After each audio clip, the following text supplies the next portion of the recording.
낭독하겠습니다. 552장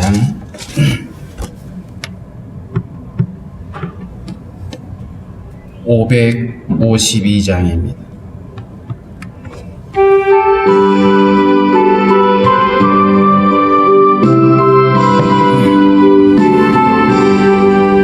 아침 해가 돋을 때 만물 신선하여라. 나도 세상 지낼 때에 햇빛 되게 하소서. 주여 나를 도우사 세월호 소 많고서 어두운 세상 지낼 때 햇빛 되게 하소서. 새로 오는 강음을 보람 있게 보내고 주의 일을 행할 때에 햇빛 되게 하소서. 주여 나를 도우사 세월호 소 많고서 어두운 세상 지낼 때 햇빛 되게 하소서. 한번 가면 안 오는 다른 강음 지날 때 귀한 시간 바쳐서 햇빛 되게 하소서. 주여 나를 도우사 세월호 소 많고서 어두운 세상 지낼 때 햇빛 되게 하소서. 밤낮 주를 위하여 몸과 마음을 드리고 주의 사랑 나타내 햇빛 되게 하소서.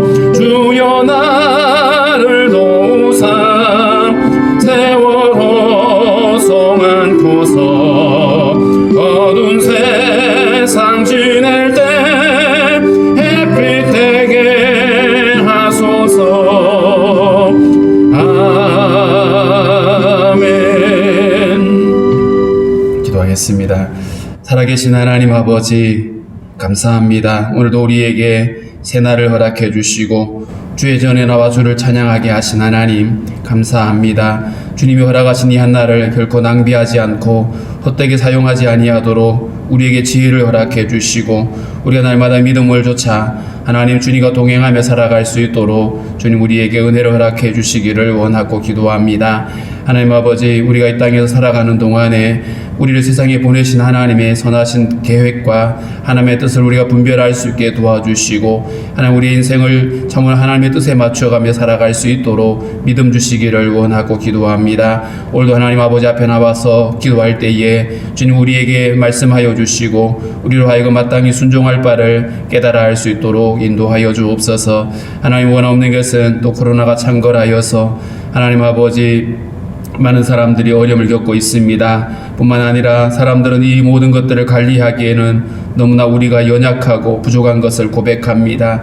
하나님께서 불쌍히 여겨주시고 이 어려움에서 벗어날 수 있도록 도와주시고 무엇보다도 하나님의 일들을 통하여 우리가 더욱더 주님 앞에 낮아지며 겸손해질 수 있도록 주여 도와주시기를 원합니다. 어려움을 겪고 있는 이들에게 하나님 이겨낼 수 있도록 은혜를 허락해 주시고 감당할 수 있도록 주께서 도와주시기를 원하고 기도합니다. 하나님 아버지, 이 일을 관리하고 있는 또 아버지 방역 당국과 또 의료진들 지치지 않게 하시고 포기하지 아니하도록 주님 도와주시기를 원합니다. 하나님 아버지, 성도들의 가정과 기업을 붙잡아 주시고 이 어려운 때에 하나님 도우신 은혜로 말미암아 넉넉히 이기게 하시고 하나님 형통할 수 있도록 주여 도와주시기를 원합니다. 계획하는 일들이 주 안에서 아름답게 이루어져 갈 수 있도록 주께서 도와주시옵소서. 하나님 우리가 날마다 주님의 은혜를 구하며 주님의 도우심을 구할 때에 하나님께서 우리 안에 말씀하실 때에 우리가 하나님 귀를 기울일 수 있게 도와주시고 주님의 말씀에 따라갈 수 있도록 주여 인도하여 주시옵소서. 오늘도 하나님 아버지 허락해 주신 말씀을 통하여 우리 자신을 돌아볼 수 있게 도와주시고 이 말씀 의지하여 우리가 날마다 믿음 안에 끼어 있을 수 있도록 주님 인도하여 주시옵소서. 특별히 교회가 하나님 아버지 열방을 위해 기도하게 하시고 하나님 앞에 믿음으로 설 수 있도록 주님 인도하여 주시옵소서. 하나님 오늘도 나라에 부름받은 형제들 강건함으로 지켜주시고 또 우리 믿음의 자녀들 하나님께서 지켜주셔서 이 어려운 시국에 더욱 믿음 안에 하나님을 아는 백성들로 살아갈 수 있도록 주님 인도하여 주옵소서. 감사하고 예수님의 이름으로 기도하옵나이다. 아멘. 340장 전하겠습니다. 340장입니다.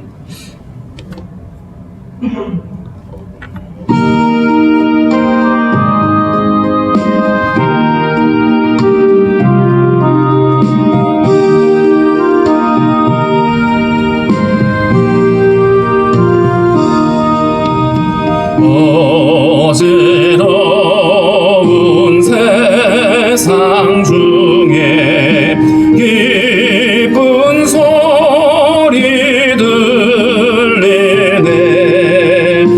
예수 말씀하시기를 믿는 자여 따르라. 세상 헛된 신과 영화 모두 내어버렸네.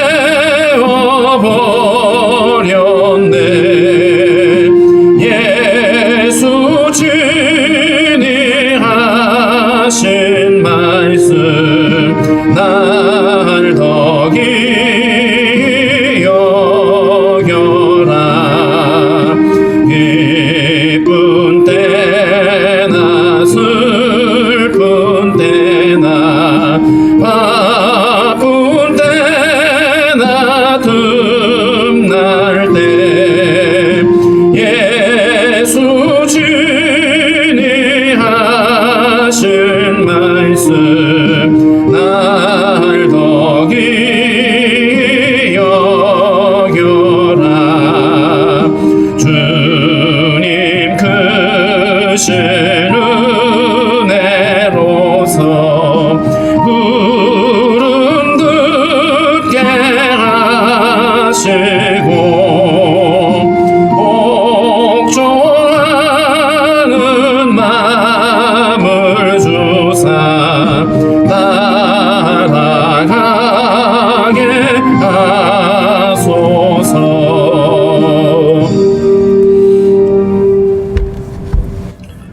에베소서 5장 15절부터 21절입니다. 에베소서 5장 15절부터 21절까지 같이 읽겠습니다. 그런즉 너희가 어떻게 행할지를 자세히 주의하여 지혜 없는 자 같이 하지 말고 오직 지혜 있는 자 같이 하여 세월을 아끼라. 때가 악하니라. 그러므로 어리석은 자가 되지 말고 오직 주의 뜻이 무엇인가 이해하라. 술 취하지 말라. 이는 방탕한 것이니 오직 성령으로 충만함을 받으라. 시와 찬송과 신령한 노래들로 서로 화답하며 너희의 마음으로 주께 노래하며 찬송하며 범사의 우리 주 예수 그리스도의 이름으로 항상 아버지 하나님께 감사하며 그리스도를 경외함으로 피차 복종하라. 아멘.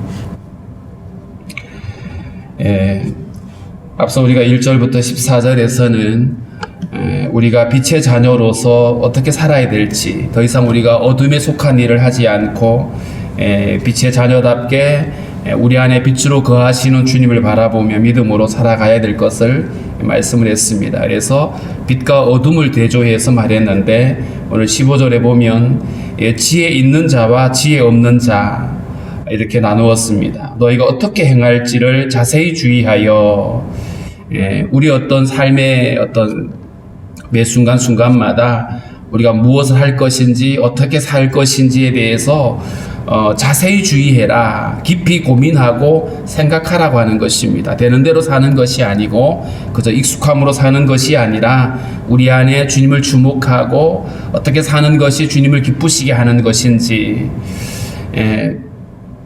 10절에 있는 말씀처럼 주를 기쁘시게 할 것이 무엇인가 시험하여 보라라고 하는 말처럼 우리의 삶에서 하나님의 뜻을 분별하고 또 어떻게 하는 것이 하나님의 뜻을 이루는 것인지를 주목하면서 우리가 굉장히 고민하고 주의해서 살아야 된다라고 말합니다. 어떻게 행할지를 자세히 주의해라고 하는 말은 깊이 고민하고 계획하고 살아가야 될 것을 이야기하고 있는 것이죠. 지혜 없는 자 같이 하지 말고라고 돼 있어요. 지혜 없는 자, 앞서 어둠에 속해 있는 사람들이 자신의 마음의 욕심대로 살아가고 인간의 본성대로 살아가는 모습, 이게 지혜 없는 자입니다. 에베소 2장에서는 마음과 육체의 원함대로 사는 것들입니다. 마음과 육체가 원하는 대로 사는 것이 결국 세상의 풍속을 따르고 유행을 따라가게 돼 있죠. 그러나 지혜 있는 사람들은 우리 안에 거하여 계시는 예수 그리스도를 주목하고 그분의 뜻을 분별하고 뿐만 아니라 성령의 충만함을 따라서 살아가게 되는 것입니다. 그래서 오직 지혜 있는 자 같이 하여, 오늘 이 짧은 구절에 오직이라는 단어가 3번 있습니다. 15절에도 있고 17절, 18절에 오직이라는 단어가 계속 나오죠. 앞에 것들을 부정하는 것이고요. 우리가 어떻게 살아가야 될 것을 아주 분명하게 강조하고 있습니다. 오직 지혜 있는 자 같이 해라. 지혜 있는 자의 모습은 시편 1편의 말씀으로 우리가 살펴보면 악인의 길을 따라가고 죄인의 길에 서 있고 오만한 자의 자리에 앉는 것, 그게 우리의 일상적인 삶이었거든요. 그런데 지혜 있는 사람은 여호와의 말씀을 묵상하고 그것을 주야로 우리가 읽고 즐거워하는 이런 것들입니다. 그래서 지혜 있게 산다라고 하는 것은 결국 내 어떤 마음의 혹은 육체의 본성을 따라 살아가는 것이 아니라 하나님의 말씀을 묵상하고 또 성령께서 우리를 깨우치시는 대로 따라가는 삶인 것이죠. 그렇게 살아가게 될 때 우리는 어리석음을 피할 수가 있습니다. 우리가 말씀을 묵상해야 되는 이유가 바로 여기에 있고, 날마다 주님을 주목해야 되는 이유가 바로 여기에 있습니다. 만약에 여기에 우리가 주목하지 않는다라면 우리는 쉽게 우리의 어떤 감정에 의존하게 되거나 아니면 우리의 익숙함에 의존하게 되어 있습니다.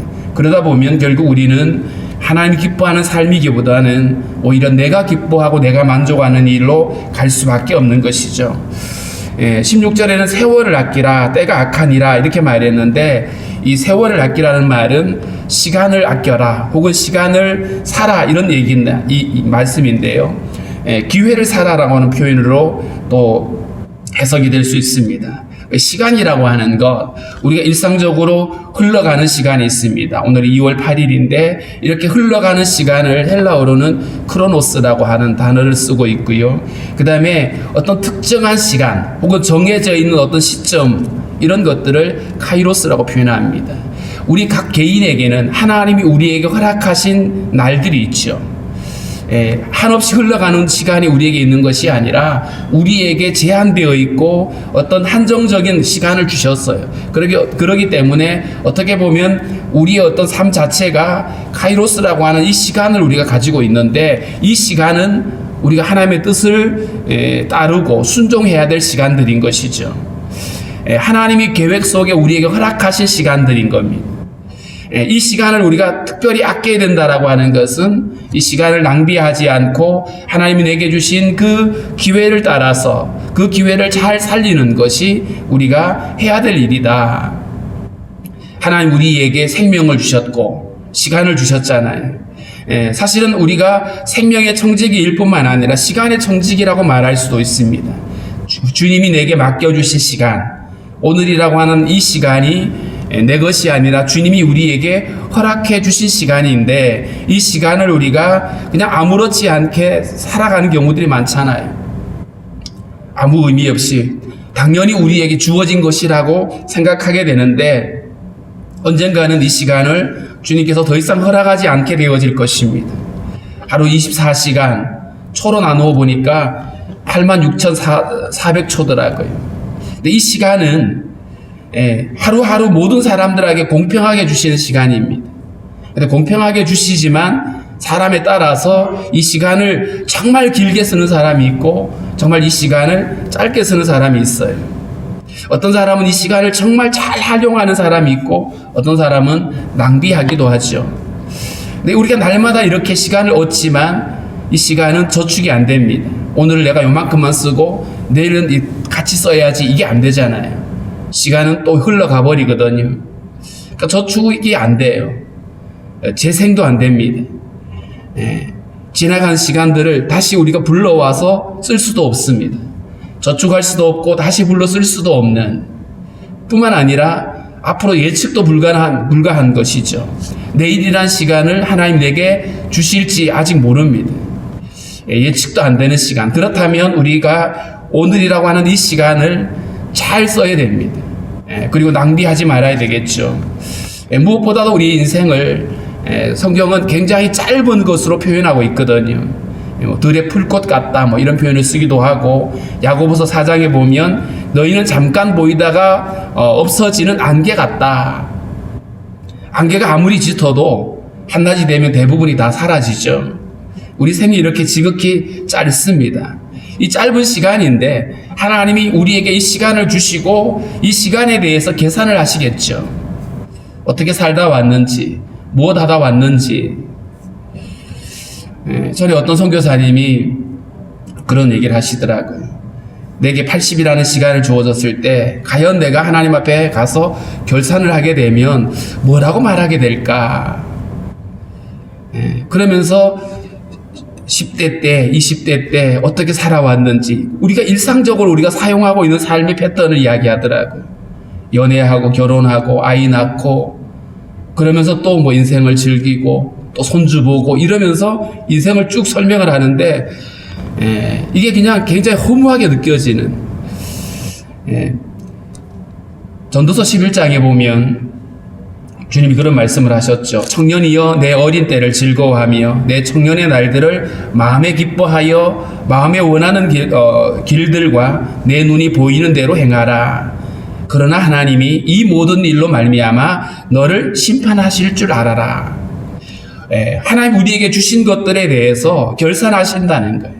다르게 표현하면 심판하시게 된다. 내 마음이 원하는 대로 하고 싶은 대로 마음껏 살다가 주님께로 결산하게 될 때에 우리가 부끄러운 일을 당할 수 있다라고 하는 것이죠.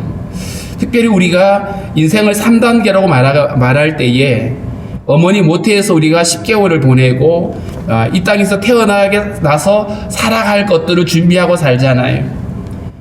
어머니 모태에서 있는 시간은 지극히 제한적입니다. 마냥 거기 있을 수 없죠. 그것이 복도 아니고요. 태어나야 됩니다. 그리고 태어나서 우리가 이 땅에서 살아가는데 여기서 끝나는 것이 아니라 그 다음 단계를 준비하고 있는 과정이죠.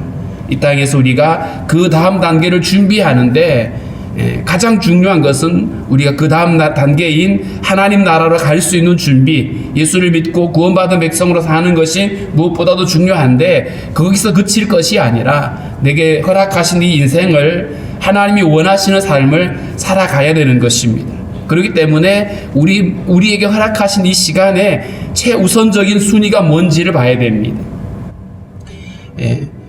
17절에 보면 그러므로 어리석은 자가 되지 말고 오직 주의 뜻이 무엇인가 이해하라, 이렇게 말했거든요.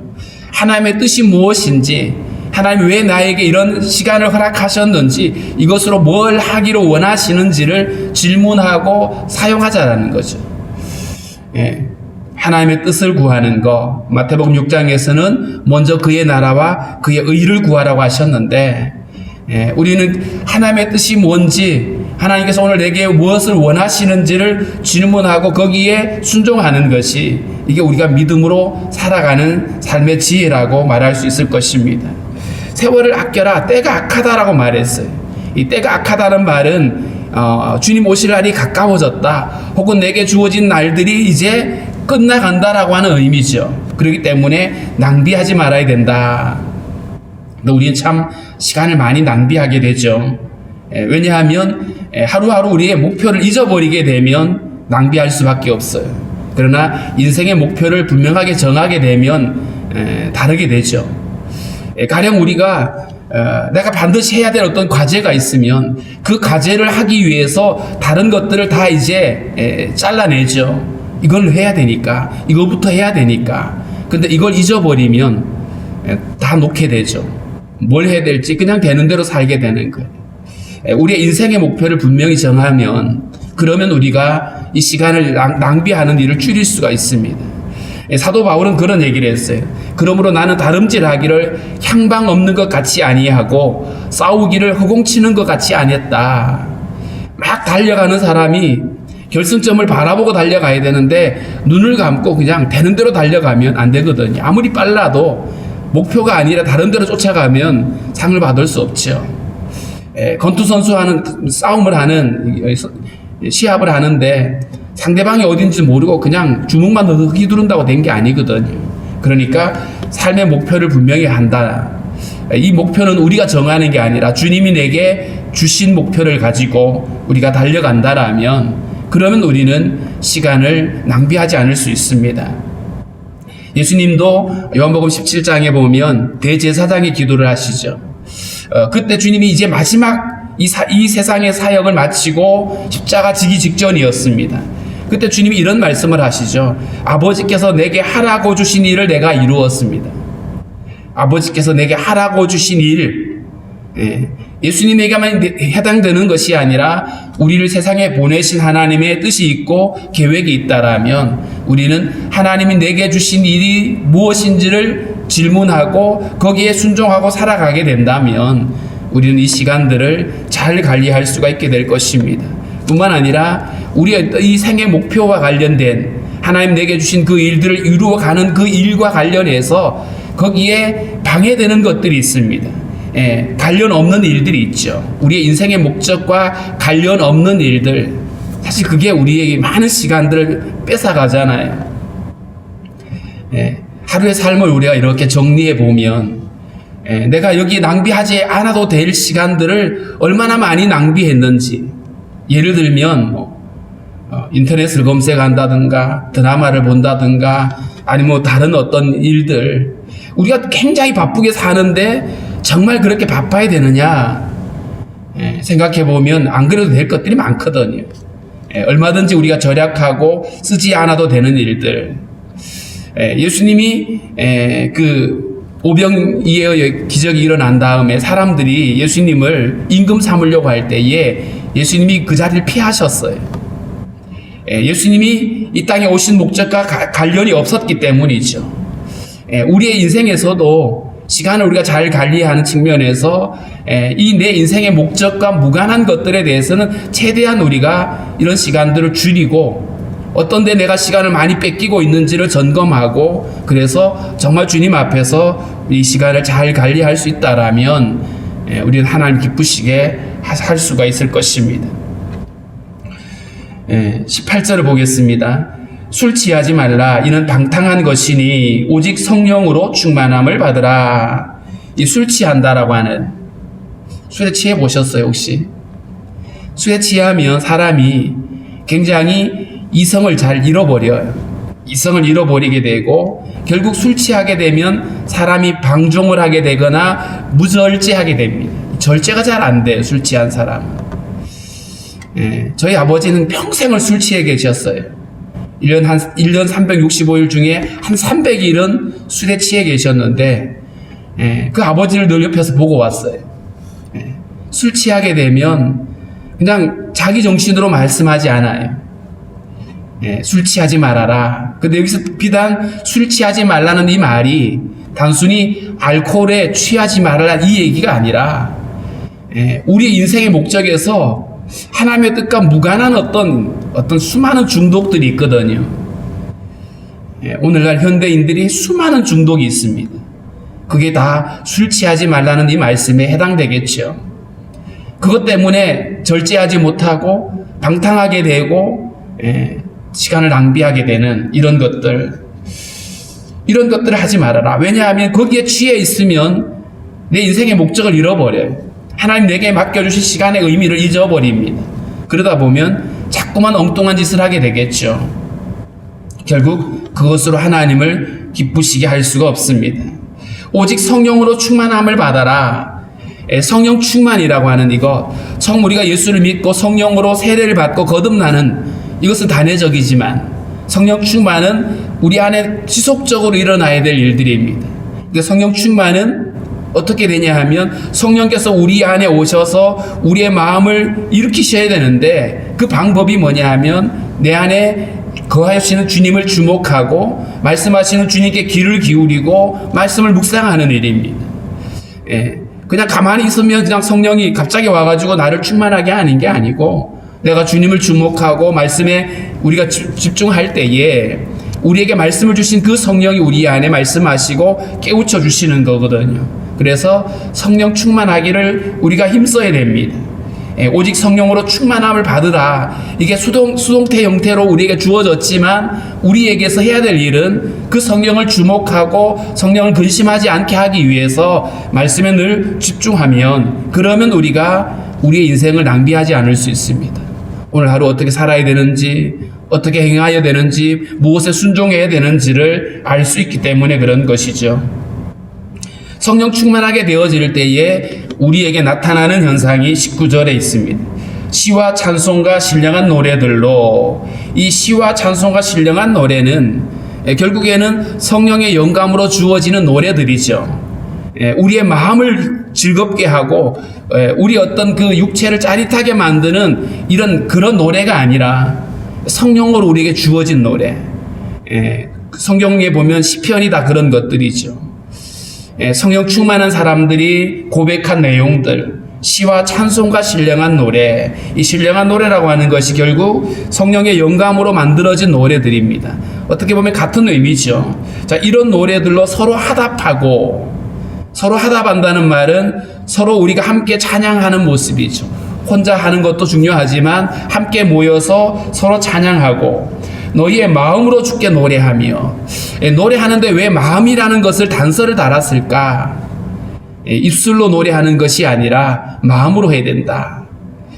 아무리 화려하게 우리가 노래를 잘해도 우리 마음의 고백 없이 하는 거라면 진정한 찬양이 될 수가 없겠죠.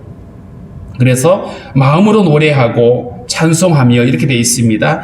서로 화답하고 마음으로 노래하고 찬송하는 것도 같은 개념이죠. 하나님을 예배하고 찬양하는데 성령 충만하게 되면 하나님이 내게 어떤 분이신지, 내게 어떤 사랑을 베풀어 주셨는지, 어떤 은혜를 주셨는지를 깨닫게 되는 거예요. 그래서 말씀을 우리가 대할 때에도 이 하나님의 은혜 앞에 집중하여 묵상을 하게 되면 우리 안에 이런 노래가 나온다는 거죠. 이런 감사가 흘러나오는 것입니다. 마지못해서 우리가 성경을 읽는 것하고 우리가 성경을 정말 집중해서 감사함으로 우리가 집중하게 될 때에 받아지는 은혜가 달라지는 것입니다. 그 다음에 20절에 보면 범사에 우리 주 예수 그리스도의 이름으로 항상 아버지 하나님께 감사하며 성령 충만하게 되어질 때에 우리 삶이 범사에, 이 범사는 모든 일이잖아요. 그리고 감사하라, 항상 감사해라. 우리 어떤 환경과 조건이 맞춰졌을 때에 그때만 감사하는 것이 아니라 어떤 상황에서도 감사할 수 있다는 얘기입니다. 슬픈 일을 당해도 가족을 잃어도 내게 환난이 찾아와도 감사할 수 있는 이유, 주님이 나와 함께 하시고 나를 향한 주님의 사랑이 변함없는 것을 깨닫기 때문에 성도는 이렇게 성령 충만하게 되면 상황과 무관하게 감사할 수 있어요. 몸은 아파오는데도 감사할 수가 있게 되고 남들은 슬퍼서 어쩔 줄 몰라 하지만 성도는 감사할 수가 있더라. 이게 바로 성령 충만한 사람들에게 주어지는 구원의 감격과 기쁨인 겁니다. 이런 기쁨을 우리가 누릴 수가 있고요. 그리스도를 경외함으로 피차 복종하라. 그리스도를 경외하는 것, 언제나 우리 안에 주인으로 거하시는 주님을 바라보고 주의 말씀에 귀를 기울이고 그를 믿는 믿음으로 살아가는데 피차 복종하라 이렇게 말했어요. 이 피차 복종하라고 하는 것은 성도들 간에 서로 교제를 하는데 이 복종이라는 단어, 서로 존경하고 또 서로를 우리가 함께 이렇게 세워주는 믿음 생활은 결코 혼자 할 수가 없잖아요. 서로 존경하고 서로 일으켜 세워주고 격려하고 함께 믿음으로 나아가게 되는 것입니다. 그럴 때 우리는 정말 주님 안에서 날마다 성령 충만함을 가지고 살아갈 수가 있게 되는 것입니다. 이걸 잊어버리게 되면 주님과 관계없는 삶을 살게 되는 거예요. 예전에 어떤 청년이 혼자 마음에 기도원에 가야겠다 이래가지고 이 기도원을 운영하고 있는 그 어느 교회에 가서 차를 기다리고 있는데 거기 모여 있는 사람들이 모여가지고 막 하나님 얘기를 하더래.